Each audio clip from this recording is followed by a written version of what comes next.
Acemoglu, Why Nations Fail. 3. The Making of Prosperity and Poverty. It's really quite striking to think about how different North and South Korea are today, especially given their shared history. The source mentions that after World War II ended in 1945, Korea, previously a Japanese colony, was divided at the 38th parallel. The South was administered by the United States and the North by Russia, leading to the Korean War in 1950. Yes, and that division had such profound personal consequences, like the story of Hwang Pyong-wan and his brother. They were separated in 1950 during the war, Hwang staying in the South as a pharmacist, and his doctor brother taken north by the retreating North Korean army. They didn't meet again until 2000, 50 years later, thanks to a limited family reunification program. That reunion really highlights the economic disparity. Hwang Pyong-wan had a car, but his brother didn't even have a personal phone. Only his daughter, who worked at the foreign ministry, had one, and it required a code to call.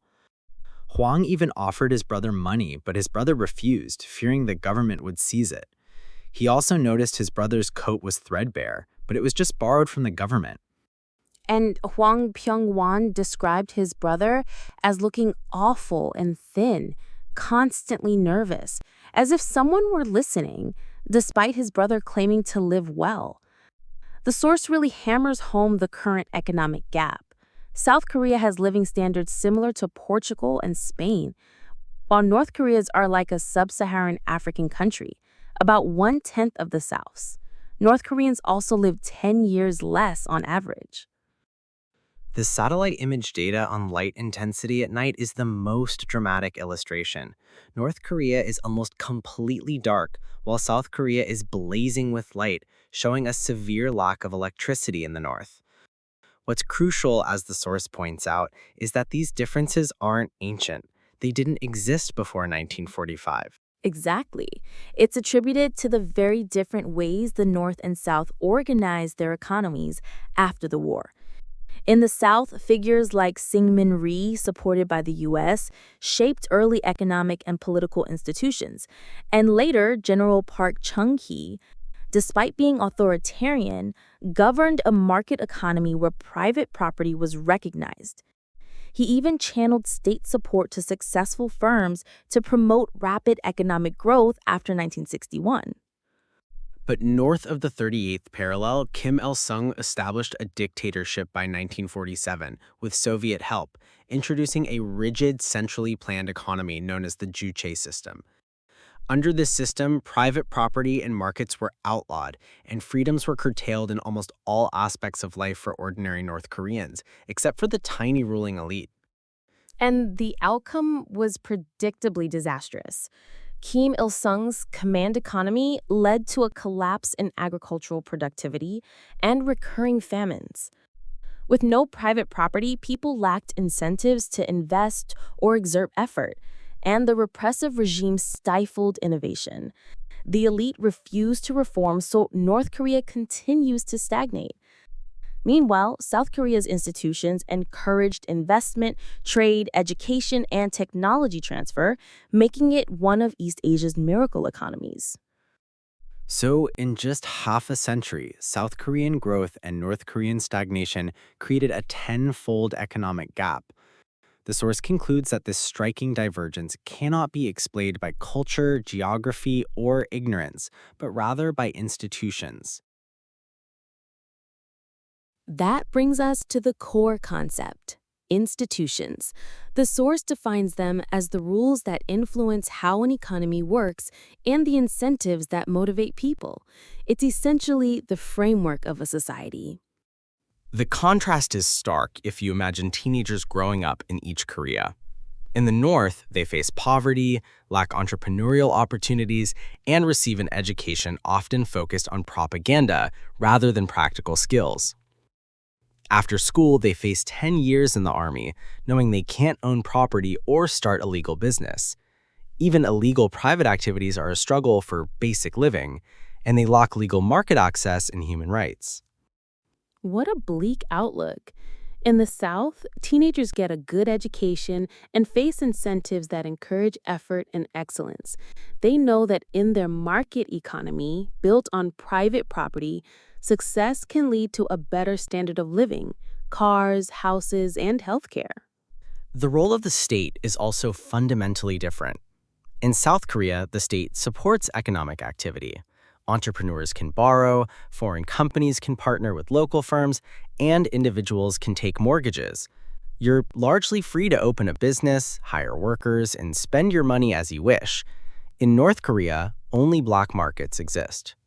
These rules are the institutions. The source introduces inclusive economic institutions, IEI, which are like those in South Korea or the United States. They encourage widespread participation, enabling people to use their talents, skills, and make choices. Key features of IEI include secure private property, an unbiased system of law, and public services that create a level playing field for exchange and contracts. They also allow new businesses to enter the market and individuals to choose their careers. Ultimately, IEI foster economic activity, productivity growth, and prosperity. And secure private property rights are absolutely central. Without them, there's no incentive for investment or innovation because people expect their output to be stolen or taxed away. Crucially, these rights must apply to the majority of people, not just a small elite. That's where the Barbados example comes in. In 1680, despite the planter elite having secure and well-enforced property rights over their land and slaves, with planters even serving as judges and military officials, Barbados didn't have inclusive institutions. Two-thirds of the population were slaves, denied education, economic opportunities, and the ability to use their talents. So, secure property rights for a few don't make an economy inclusive. It highlights the necessity of a broad-based distribution of economic opportunity, and these inclusive institutions depend heavily on the state. The state, described by Max Weber as having a monopoly of legitimate violence, is crucial for enforcing law and order, preventing theft, enforcing contracts, and providing public services like roads and infrastructure. IEI need and use the state. In contrast, we have extractive economic institutions, EEI, which are the opposite. They are designed to extract wealth from one part of society for the benefit of another.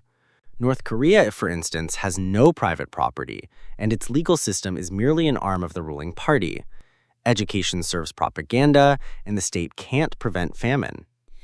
In colonial Latin America, also had EEI, with private property for Spaniards but insecurity for indigenous peoples. The state focused on coercing indigenous populations rather than promoting prosperity, and the legal system discriminated against the masses. In both cases, the vast majority couldn't make their own economic decisions and were subject to mass coercion. So inclusive economic institutions are critical because they create inclusive markets. These markets give people the freedom to pursue vocations suited to their talents and provide a level playing field.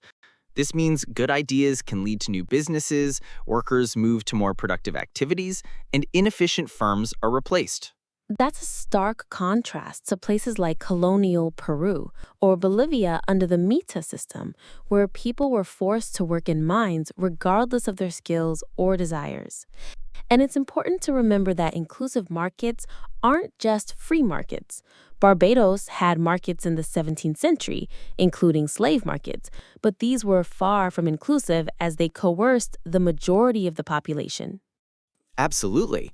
Beyond markets, inclusive institutions also pave the way for two other key engines of prosperity: technology and education. Sustained economic growth almost always involves technological improvements that make labor, land, and capital more productive. Think about how much technology has advanced in just a century. Planes, cars, modern medicine, even basic indoor plumbing or air conditioning. These innovations come from science and entrepreneurs like Thomas Edison. And they're fostered by economic institutions that encourage private property, uphold contracts, create a level playing field, and allow new businesses to emerge and bring new technologies to life. That's why the US produces Edison and South Korea, not North Korea, produces companies like Samsung and Hyundai today. Education is intimately linked to this. It's not just about better machines, it's also about the greater know-how of the workforce. Technology is useless without skilled workers who can operate it, generate scientific knowledge, and adapt these technologies across various industries. Today, both innovators and workers need education. And inclusive economic institutions ensure that a level playing field exists for education. The US, for example, can produce or attract innovators like Bill Gates, Steve Jobs, and numerous scientists because most teenagers have access to quality schooling. Sadly, in many poor countries like Congo or Haiti, a large fraction of the population can't attend school, or the quality of teaching is abysmal with few books. This low education level is a direct result of economic institutions that failed to incentivize parents to educate their children and political institutions that don't support schools. The price these nations pay is immense. They failed to mobilize their talent. Imagine potential Bill Gateses or Albert Einsteins working as uneducated farmers, coerced into unwanted labor, or drafted into the army simply because they never had the opportunity to realize their vocations. So the ability of economic institutions to harness inclusive markets, encourage technology, invest in people, and mobilize talent is fundamentally critical for economic growth. All these economic institutions we've discussed are creations of society, chosen through politics. North Korea's institutions were imposed by communists, while South Korea developed differently due to different political decisions. Politics is essentially how a society chooses its governing rules. The conflict arises because while inclusive institutions are good for national prosperity, certain groups, like the North Korean elite or Barbados sugar planters, benefit immensely from extractive institutions. Who wins this political game, who gathers support, resources, and alliances, determines the outcome. The nature of political institutions, or PI, themselves shapes this game. They define who holds power and how it can be used. When power is narrow and unconstrained, those are absolutist political institutions, like North Korea's or historical monarchies. Under these, elites can set up economic institutions to enrich themselves and increase their power at society's expense. Conversely, pluralistic political institutions distribute power broadly and subjected to constraints, resting power with a wide coalition rather than a narrow group. There's a clear connection between pluralism and inclusive economic institutions. But it's not just pluralism. For inclusive economic institutions to thrive, you also need a sufficiently centralized and powerful state. The Somalia example is telling. Power is widely distributed there, almost pluralistic, but there's no real authority due to deeply antagonistic clans. This lack of political centralization leads to chaos, not inclusive institutions, because the state can't enforce law and order or provide basic security. That aligns with Max Weber's definition of the state as having a monopoly of legitimate violence. Without that centralization, a state cannot perform its essential functions. So, inclusive political institutions, or IPI, are both sufficiently centralized and pluralistic. If either condition fails, they are extractive political institutions, or EPI. There's a strong synergy between economic and political institutions. EPIs concentrate power in a narrow elite who then structure EEIs to extract resources from society. These EEIs, in turn, depend on the EPIs for their very survival. For instance, the Barbados plantation system, based on slave exploitation, couldn't have existed without political institutions that completely excluded slaves. The same goes for North Korea's economic system, which requires total Communist Party domination. This creates a powerful feedback loop for extractive systems. EPIs allow elites to choose EEIs with few constraints and also influence future political institutions. The wealth from EEIs then consolidates their political dominance, like the Latin American colonists using political power to create fortunes, then using those resources to build armies to defend their absolutist power. This means EPIs and EEIs support each other and tend to persist. And even if new groups challenge existing elites under EPIs, they often have incentives to maintain those same extractive political institutions and create similar economic ones once they gain power. On the other hand, inclusive economic institutions are built on inclusive political institutions, which distribute power broadly and constrain its arbitrary use. This makes it harder for anyone to usurp power and undermine the inclusive framework. Those in power can't easily establish extractive institutions for their own benefit, and the more equitable distribution of resources from IEIs helps IPIs persist. The Virginia Company story illustrates this. When colonists were given land and freedom, they were then allowed to govern themselves.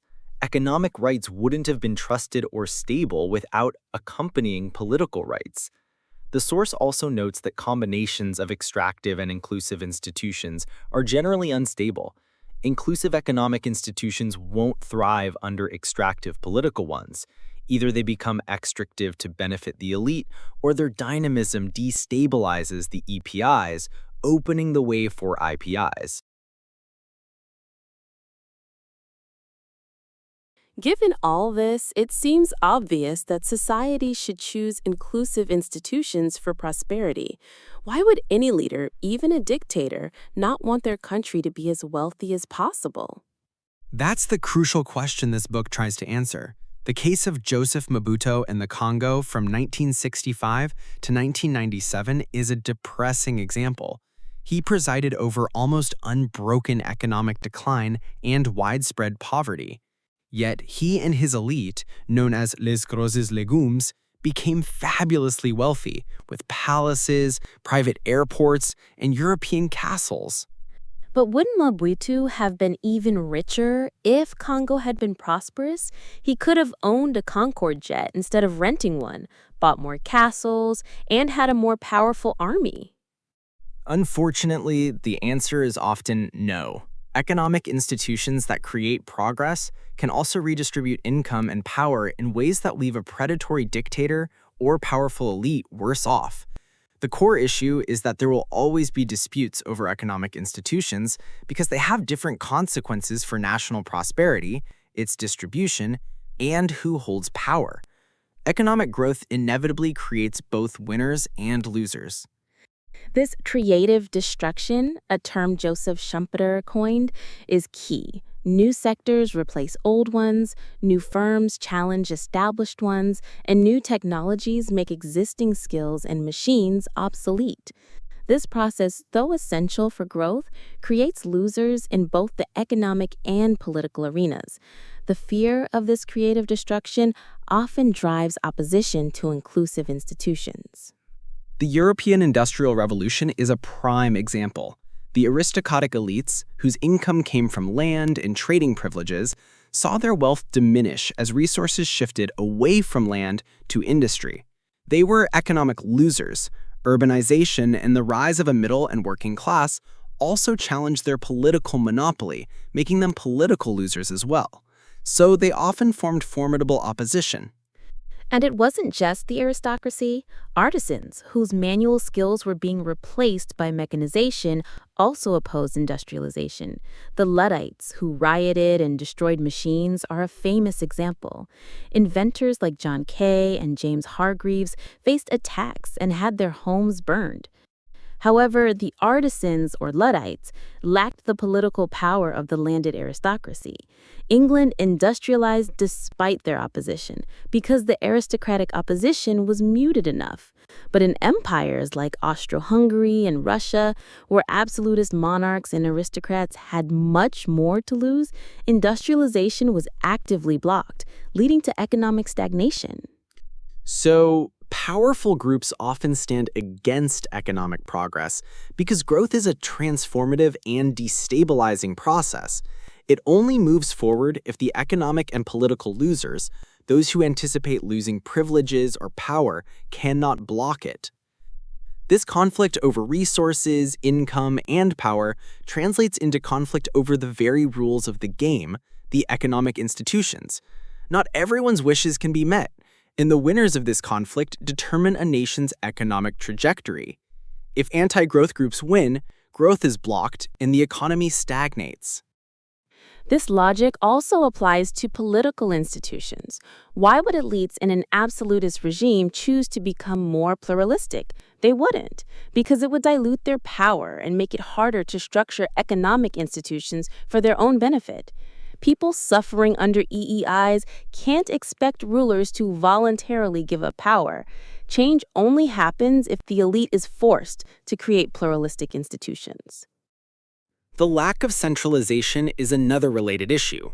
While there might be incentives for one group to centralize power, like a clan in Somalia gaining wealth, this often sparks fear and opposition from other groups who would be political losers. If power is evenly balanced, like in Somalia, this fear prevents centralization, leading to persistent lawlessness and a lack of law and order. While the central thesis is that inclusive institutions lead to prosperity and extractive ones to stagnation, the source also acknowledges that extractive institutions can sometimes generate some growth. Not all extractive institutions are created equal. Right. It outlines two ways this can happen. First, elites can directly allocate resources to high-productivity activities they control. The Caribbean islands from the 16th to 18th centuries are an example. The early industrialization of the Soviet Union from 1928 to the 1970s is another example. Despite highly extractive political and economic institutions, the state used its power to move resources from inefficient agriculture into industry, achieving rapid growth. The second way is when extractive political institutions permit the development of somewhat inclusive economic institutions. This can happen if the elite's position is secure enough that some inclusive moves won't threaten their political power, or if historical circumstances leave an extractive regime with existing inclusive economic institutions that they choose not to block. South Korea under General Park is a key example of this second type. After his 1961 coup, Park led an authoritarian regime, but it operated within a society already supported by the United States and an economy with essentially inclusive economic institutions. He felt secure enough to actively promote economic growth, partly because his regime wasn't directly supported by extractive economic institutions. The Soviet Union, in contrast, never made such a transition. Its growth eventually ran out of steam in the 1970s and collapsed in the 1980s and 90s. China today shows elements of both Soviet and South Korean experiences, rapid growth under extractive institutions, with the Communist Party playing a central role in resource allocation, but little sign of a transition to inclusive political institutions. This suggests a South Korean-style transition is less likely for China. Even with some growth, extractive institutions usually don't lead to sustained economic growth, especially not the kind driven by creative destruction. Without incentives for creative destruction and technological change, state-directed growth by fiat is intrinsically limited and eventually stops, as seen in the Soviet Union in the 1970s. While they poured resources into military tech, broad-based innovation was absent, making the growth unsustainable. Furthermore, these growth arrangements under extractive institutions are inherently fragile. They often collapse due to infighting, which the concentration of wealth and power in a narrow elite encourages. Rival groups constantly vie for control, leading to civil wars and state breakdowns, which perpetuates the absence of state centralization in many regions. Finally, even when extractive political institutions do permit some inclusive economic aspects, like in South Korea's past, there's always the danger that the economic institutions become more extractive and growth stops. Those in power might eventually find it more beneficial to limit competition, increase their own share, or even loot rather than support economic progress. Unless political institutions transform to become inclusive, the exercise of concentrated power will ultimately undermine the foundations of prosperity.